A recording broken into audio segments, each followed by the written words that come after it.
They want her to be like Megan Thee Stallion performing body yada yada yada at the Kamala Harris rally, girl. And I got on the hat so I can call it what it is. Cause I'm too messy, and then I'm too fucking clean. What it do, and welcome back to Here for the Mess. I'm your host, Chair, and I hope you're ready for me to clock that tea, girl, because it's about to get messy, y'all. Firstly, I gotta start out with, I hope everybody had an amazing holiday weekend, y'all. I feel like it's been a minute since we had a July 4th on the holiday, and everybody just rolled into the weekend. I ain't never seen NYC this quiet in my life. Streets empty. Everybody was just probably in the Hamptons, Martha's Vineyard on that ass. Everybody was just doing their damn thing, and I like that. I love when the culture, as the city, as the world, as the United States, whatever, can just be all on the same page about relaxation, boo. Okay. Nevertheless, if I'm giving a little drowsy, if I'm giving a little groggy, girl, it's because the neighbors had them firecrackers popping on till 3:45, like TLC and also crispy. But all in all, outside of the fireworks, I love everybody celebrating. Thank God I wasn't at the freaking Brooklyn Bridge, y'all. Did y'all see? The dang Brooklyn Bridge on fire, y'all. Were like, what's going on? We didn't think this through. City commissioners, city planners, this world. Anywho, housekeeping. So many new vibes on all the channels, so go ahead and subscribe to this channel in particular. Just booked my upcoming vacation, so we got a travel vlog in the works. I'm also tempted to do some cooking vibes, so that might be appearing on this channel. We might get a little metaphysical, you never know. So I need y'all to be paying attention and getting into it, okay? Y'all, I think I might do a little switcheroo. That's better. Now we're feeling Jer Bear. Even though I am very Kamala Harris and Tim Waltz. All right, y'all, let's get into these topics. I guess the main topic of conversation that's been on everybody's radar over the weekend has been Travis Kelce and Taylor Swift have finally gotten hitched, y'all. Everybody been asking, are they gonna get married? They got married at Madison Square Gardens, okay? I'm not really too familiar with Travis Kelce's stunting ways. Like, I know Taylor Swift is a stunt queen, but I'm not familiar with his ways. He gives me like he likes to showboat a little bit because he got that moolah and he's a pretty popular athlete. I get that, but I don't know, both of them kind of give me more traditional vibes, so the venue is kind of throwing me for a loop. And even based off of the songwriting, she gives me like she would have wanted something like summery or like cottagecore. Y'all know I love me some cottagecore, but doesn't that give more her vibes? She just give me summery, I'ma run through the fields, I'ma just do-si-do. She just give me more than I'ma go to like an arena. It gives concert, which also leans, maybe it's because they just had that UFC match at the White House or whatever, but it's just like this weird merger of entertainment and MAGA-ness is giving very MAGA-licious / conservative coded. It's like saying everything that needs to be said without having to say a word. Just like the choices, the billboards, just has me questioning some things, but nevertheless, this is where I'm learning to just kind of like mind my business. This is their land of holy matrimony, honey, okay? If they wanted it to be at a concert venue, let it be at the concert venue. Why do I care? I wasn't an attendee. What I'm gonna focus on is this gonna finally be our time where Taylor Swift decide maybe she wanna go have some kids, take some time away from the spotlight, not sitting there rigging her releases against the girls like Charlie XCX and Zara and all them so she can always remain number one. We get it, girl. You done cemented yourself into the pop culture ethos of greatness. Go have some babies, go do what it do with your little Pennsylvania princess self, okay? But yeah, congrats, I guess. Messy. I wonder what the wedding playlist was like. All right, y'all, this next story is kind of a hot mess, but I had to report on it because this is like the vibes of what is kind of making the world go round in 2026, and I'm very worried of where we're going, this society. Oh yeah, look at my face. Just taking me out for all the wrong reasons. But nevertheless, y'all, apparently in Asia, there's a new app called Food Never Comes. It's essentially a dopamine rush app. Pretty much imagine Uber Eats, but fake. So you pretend to order whatever you want and you just place orders, but the gag is the food never comes. It never shows up. Like, what the hell? This world is very sick, y'all. It's come to this. This is how we get our rushes now. We so addicted. This is what happened. Look how long COVID was, 6 years, and it's gotten us this addicted to ordering food to the point where it's very dystopian. Between this and like the announcement of these Patriot games, it's just giving very Hunger Games, and we all just blinded by everything because it's the World Cup, and you know, Dunkin' Donuts just announced some damn new refresher flavors. Everyone just playing oblivious to the fact that everything is just going crazy. What is going on, y'all? Why are we doing fake purchases? But then someone brought up, they're like, well, what's the difference between this and then watching someone eat? Mukbanging is such a very common vibe on YouTube, and people get millions and millions of views, B Loves Life, etc. for just recording themselves eating and people watching them eat. And so what's the difference? And to that, I can't argue, y'all. That is a very strong point. I just would feel if you need a dopamine rush, girl, you don't need to be on this app. You need to be going outside, girl, take a walk, go hug a tree, lay in the grass, girl. Go to the beach. It's summertime, y'all. You know, I mean, they be having them crazy thunderstorms. I don't know if y'all seen, we damn having hurricanes in Brooklyn. People, cars getting towed up. Please pray for mine. I don't know. I just don't think this is the way that we should be headed, y'all, as a society. It's giving, this is going to lead to the people marrying the robots and the AI bots and stuff like that. And we going to be having like merged children.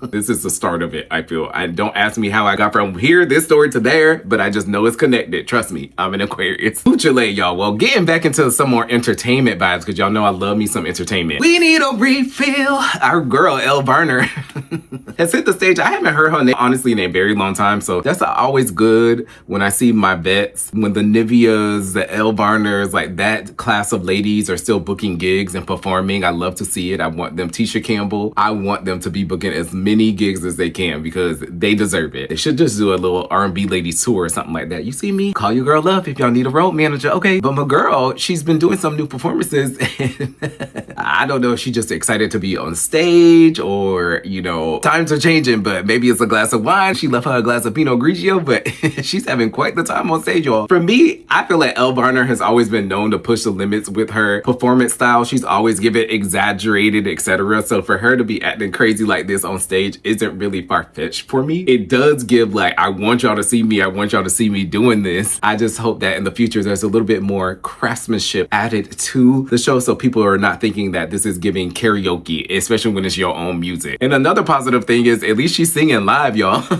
It seemed like playback has become every artist's new best friend, especially at big corporate gigs and arenas and stuff like the Essence festivals, for instance. So to see her just doing her thing, I feel like we should just celebrate, even if she is giving a little topsy-turvy. I'm about to lose myself on the balance beam of life, girl. Calm it down, Elle. Calm it down. Y'all gotta think, artists like Elle, they went from having like month-to-month, back-to-back performances, tours, etc. Now she's probably doing maybe 2 to 3 gigs like this a month, okay? So she's not up there just performing at the rehearsal studio 40 hours a week like she was back in the day. We gotta give these folks just a little bit of grace.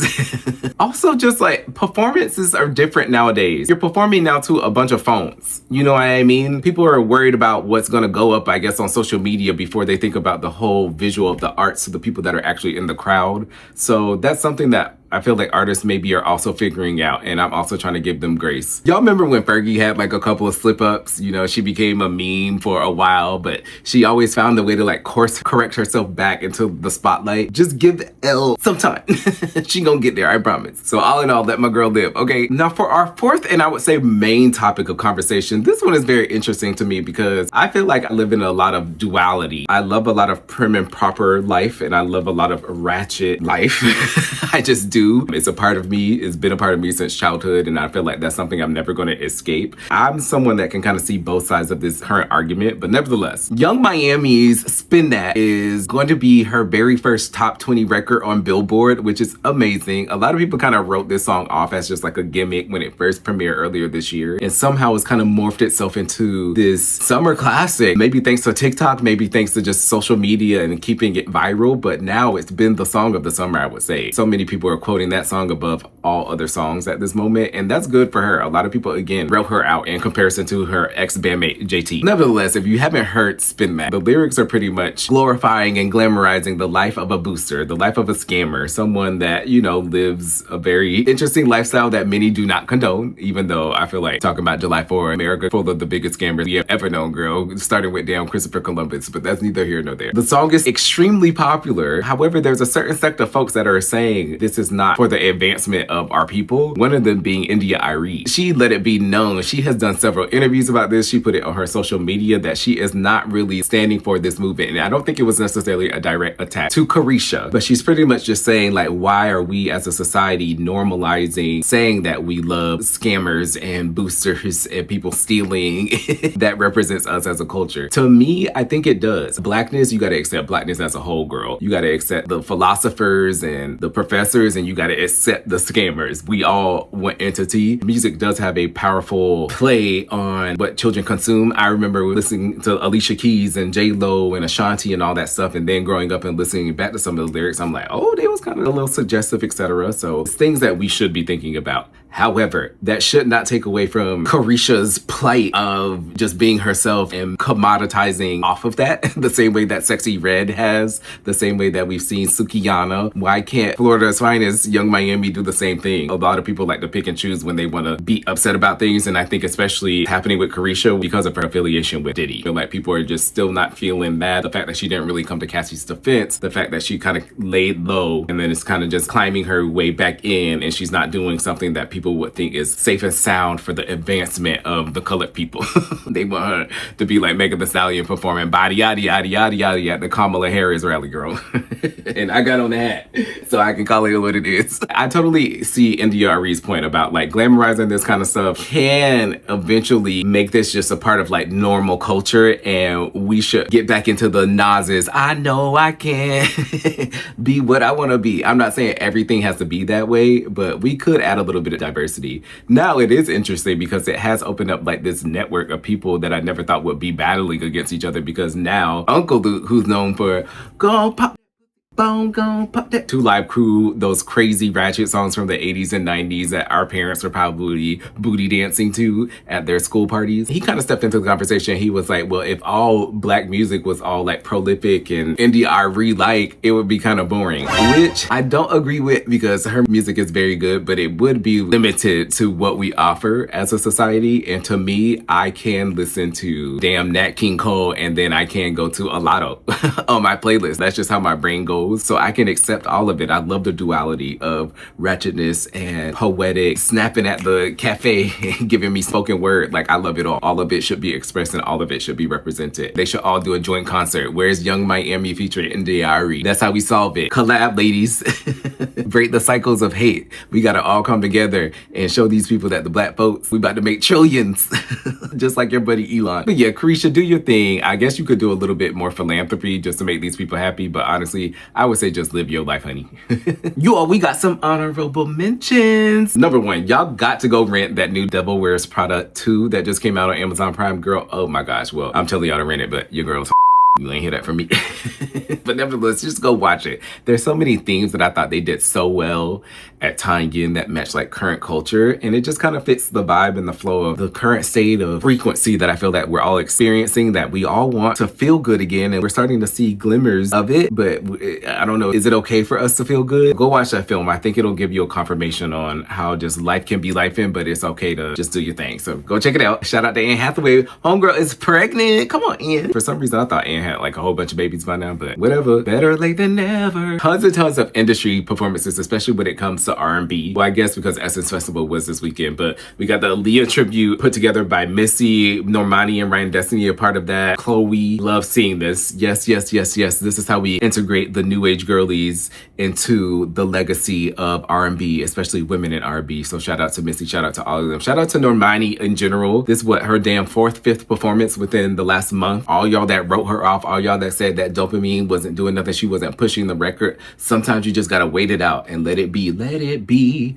Let it be. Let it be. Let it be. Listen to them damn Beatles, girl. They told y'all. Let your girl just do her thing, and now look at her shining. Josh Levi, I see you. Oh, I just love to see it. Koi Leray, my generation, we gonna be all right, y'all. And with that being said, y'all, I do have one little announcement. This actually is the season finale of Here for the Mess. We did 10 episodes for season 1, and I've had so much fun being able to report on some of these crazy hot topics that's going on. But y'all, we enter in summer, and your girl gotta go explore and engage in all things New York City. So if you want, please go ahead and follow your girl on Instagram. I'm gonna be doing a lot more short form hot takes on there. But yeah, don't know when season 2 is coming, but if you subscribed, if you got the notifications turned on, you gon' know. I want to thank y'all so much for rocking with your girl. This has been so much fun. I never thought I would be back in action doing all this crazy stuff on YouTube, and y'all have ignited the fire within to just try and experiment and explore and do what it do. And I hope y'all been enjoying just watching my journey thus far. Stay tuned for the new series that are dropping. I love y'all down. This is Jer Bear signing out of Here for the Mess. Keep it messy, keep it trill, y'all, and I'll see y'all for season 2. Bye, y'all.